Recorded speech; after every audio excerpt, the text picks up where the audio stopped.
Asian Fights at here in Rotterdam with Michael Chiesa. Michael, how are you? Doing very good.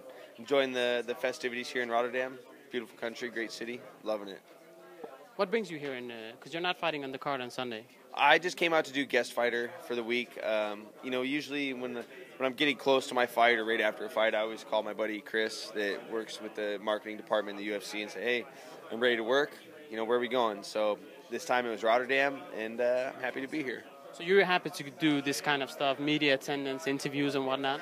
I think it's very important for guys to get out and, not just do media stuff during fight week. It's important for you to get out after a fight, get in front of the cameras, get in front of the fans, enjoy the win, talk about it. And, that's it. When you start plotting your next move, it's best to start getting little chips in everyone's ear to really get you the fights you want. So it's all tactics. Yeah.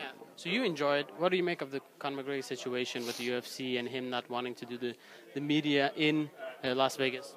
I think it was a childish move on his part. He always bragged about how he's the best in the game and he runs the game and he can do all these media tours and train and make 145 and do all this stuff. And hats off to him. He did a great job with the Chad Mendes fight, and he did a great job with the Jose Aldo fight and even with the Nate Diaz fight. And then all of a sudden you lose a fight and now you don't want to do it. And I think it's childish for him to try to pull a power move on a company that's worth millions and millions of dollars. You know what I mean? You're trying to power move him and say, well, I'm not doing this.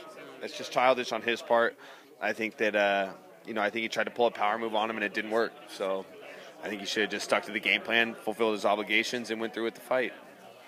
Let's look at your career. Last time out, you had an incredible victory against Beneil Dariush, submitting him. Yeah. Did you see that coming, or was that even submitting him was surprising to you? I feel like I could submit and finish anybody in the lightweight division, so it would come to no surprise if I finish anybody anyway. So, that's what we train for. So, it didn't catch me off guard.